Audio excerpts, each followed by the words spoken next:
my name is Shakira Maxwell.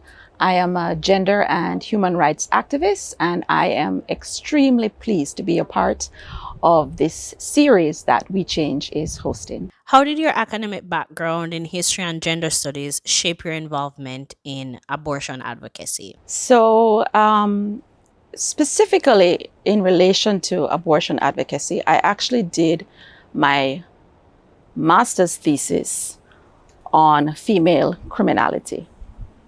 And one of the issues I looked at was women as criminals. And in my historical research, one of the things that I found out and began looking at was women who committed the crime of infanticide. And in reading and this was, of course, in the late 19th and early 20th centuries. And my research was really looking at the motivations behind why women were committing these types of crimes. And when I began to do this research, I was pretty much open to finding out what was happening. And then in doing the investigations and hearing the voices of women, because I was very fortunate to be able to use newspapers as well as reports from governors at the time. And so you actually were able to sometimes hear the voices of women. And I began to understand that there are a myriad of factors which cause women to commit infanticide. And I said, let me do some more research into that. And then I began to see cases of abortion, or what they thought was abortion. Sometimes it wasn't as clear. And I really began to understand that women make these choices under the most difficult of circumstances. And it touched me to begin to say, what is this about? How can I make a contribution to knowledge so that other people can begin to understand?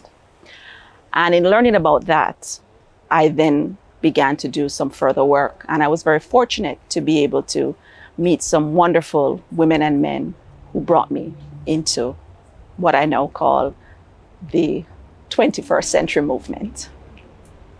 Perfect, thank you. Shakira, given your work with youth through educational outreach, how do you see young adults contributing to the abortion advocacy movement? So I think young persons are the backbone of any movement.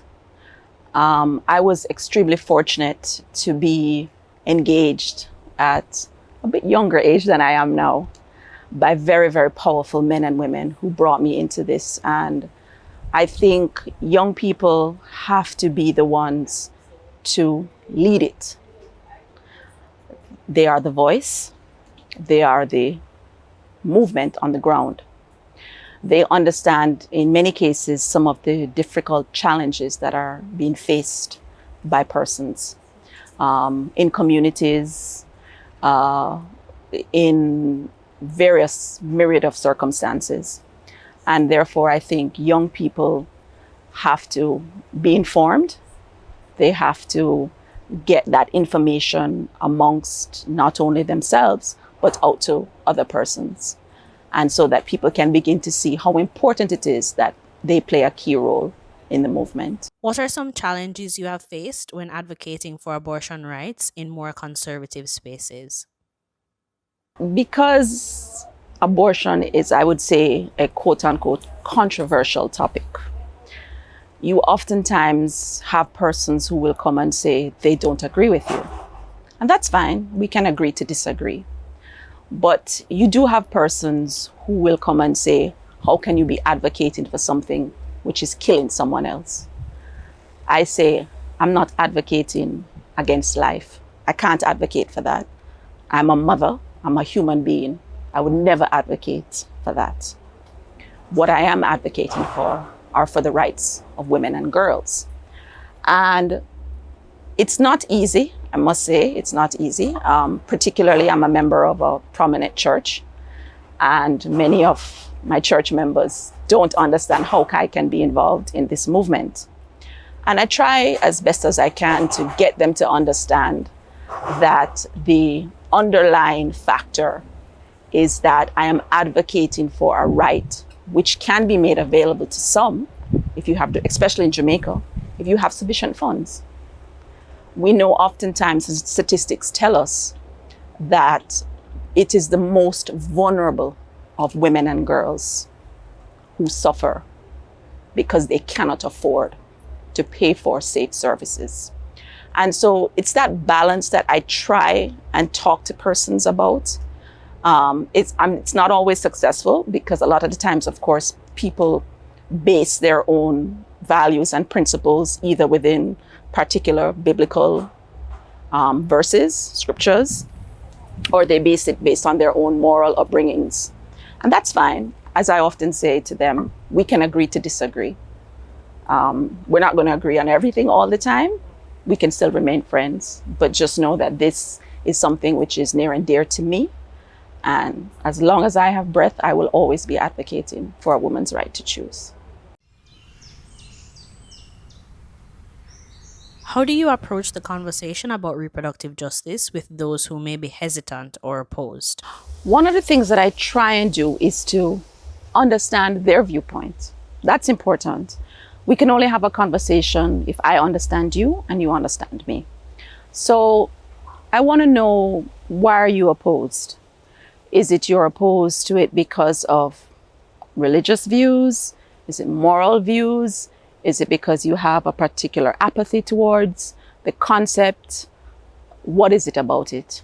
And once we begin to have that conversation, then I can begin to help you to understand my point of view. We can ultimately disagree, but at least we can understand each other and see how best we can, if possible, come to some sort of compromise. So for instance, those who oppose might oppose abortion on demand, but would you be willing to do it in specific circumstances? So for instance, cases of rape, in cases of incest, or in cases where the mother's life is in imminent danger. And some people they're okay with that. And if we're okay with that, then that's fine with me. We've reached a compromise, and that's good. Can you elaborate on the role of storytelling and historical narratives in advancing the abortion rights movement? Storytelling and narratives are so important. In my own research, I've been extremely fortunate to have spoken to a myriad of persons who have been involved in the movement at different stages. And they have given anecdotal information. They have given very real life stories of what has happened. And I think when you begin to hear those stories, that helps you to understand why people are involved in this movement, why they see it as important, why they want this change to the law. And with that information, then you are able to understand the dynamics under which this change can then take place. How do you integrate your research on gender-based violence and female criminality into conversations about reproductive justice? So one of the things that I try and do even is to let persons understand that my own research is what brought me into the movement. And so in discussing, I often say, well, when I did research, for instance, on female criminality, that's how I began to understand that women who make the decision to have a termination, what are the circumstances that they are facing? And when you begin to see that these are real life people, these are persons who have had to make sacrifices oftentimes to have this termination, then you begin to say, it's not just a statistic. These are people, these are human beings. And so how can we find a space in which we can ensure that if this was done under unsafe circumstances, that never happens again? What are some trends that you have identified in your research and your present experience that have led women to terminate their pregnancy? So I think we have to recognize that the motivations behind women, why women choose to terminate a pregnancy, are oftentimes very similar. And in my own research, if you look at the motivations from under enslavement, from coming up to the late 19th, early 20th, and even present day, they remain pretty much the same. A lot of the times it has to do with their inability to make choices. So they were forced into a sexual encounter that they had no choice in, and the result was a pregnancy. They become pregnant and they realize they have no financial means, and it was not intentional. They have no financial means to take care of a young child. And so women make these difficult decisions under the most trying of circumstances. And they oftentimes decide when it is a last resort. And I think that's one of the most important things that I want to emphasize. It is never an easy decision. They struggle with it a lot of the times. Sometimes it's also because they have other children, and bringing another child into that family circumstance is going to be exceedingly difficult. They have no larger support either from the father of the child or no family support either. And so that makes it exceedingly difficult for them. Their bodies are just not in a position sometimes to bear a child. And that's a very real circumstance for many, particularly younger women. And so that's a choice that they come to, and then the decision is made. What future developments in abortion rights advocacy would you like to see in Jamaica? I would like our conversations to continue. I would like for persons to recognize that abortion rights are enshrined in some of our most significant pieces of legislation, policy internationally. So if we look at the Universal Declaration for Human Rights, abortion rights forms part of it. The Committee on the Elimination of All Forms of Discrimination Against Women, abortion rights forms a part of it. The International Conference on Population and Development Program of Action, abortion rights forms a part of it. And so I think if people begin to see that Jamaica is part of this larger global sphere, which has signed on to many of these. We tend to sign on to almost everything, but we have not enacted them. We have not put into practice what we have signed up for. So persons need to understand that we, as an island, as a country, as a nation, we have a responsibility to live up to what we have signed on to. And we have a responsibility to protect the rights of women.